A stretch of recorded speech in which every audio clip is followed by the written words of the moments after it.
Subscribe to our YouTube channel and press the bell icon to get the latest updates. Ramayan और महाभारत दोनों ही बहुत महान ग्रंथ हैं और इन दोनों में ही कई ऐसे पात्र हैं जिनकी कहानियाँ पूरी तरह से हमें नहीं पता होती। महाभारत में 18 पर्व हैं जिनके बारे में सबको नहीं पता। महाभारत के ही वनवास के समय का एक पर्व है जिसे वन पर्व कहा जाता है। उसकी एक कथा के अनुसार एक बार अर्जुन और महाबली भीम ने मिलकर दुर्योधन की जान बचाई थी। कहानी कुछ इस तरह है कि एक बार धर्मराज युधिष्ठिर द्वैत नामक वन में अपने सभी भाइयों के साथ यज्ञ कर रहे थे और दुर्योधन, कर्ण और शकुनी और अपने भाइयों के साथ विशाल सेना लेकर गांवों का निरीक्षण करने के बहाने वहां आ जाते हैं।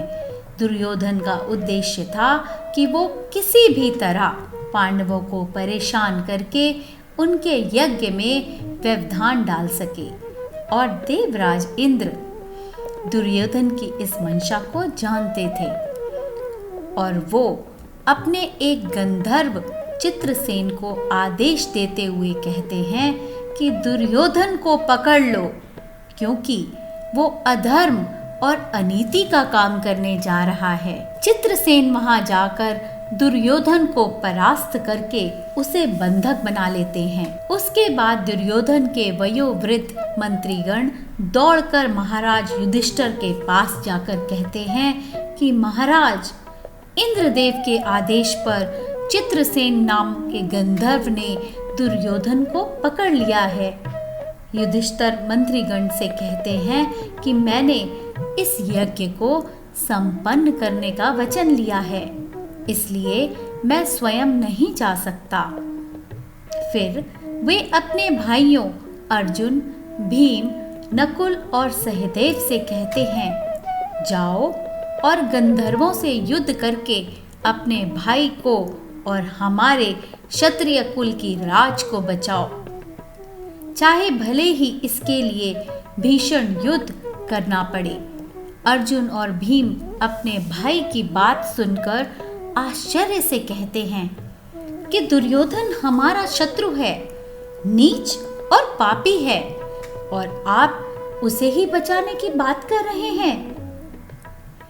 फिर युधिष्ठिर अपने भाइयों को समझाते हैं कि शरण में आने वाले की रक्षा करने का बहुत महत्व होता है।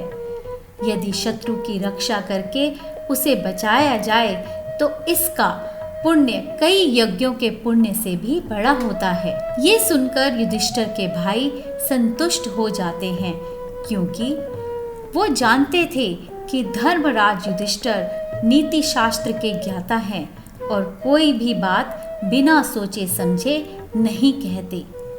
उसके बाद सभी भाई चित्रसेन से भीषण युद्ध करते हैं और उन्हें परास्त करके दुर्योधन को छुड़ा लेते हैं।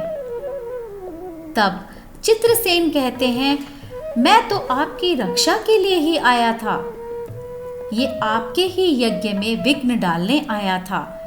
इसके बाद सभी भाई फिर से दुर्योधन को बंदी बनाकर युधिष्ठिर के पास ले जाते हैं और जब उन्हें पता चलता है तो वो मुस्कुराते हैं और कहते हैं, दुर्योधन क्या कर सकता है और क्या कर रहा है, ये उसका धर्म है, लेकिन हमारा धर्म क्या है ये हमें पता होना चाहिए। इसके बाद दुर्योधन को आजाद कर दिया जाता है।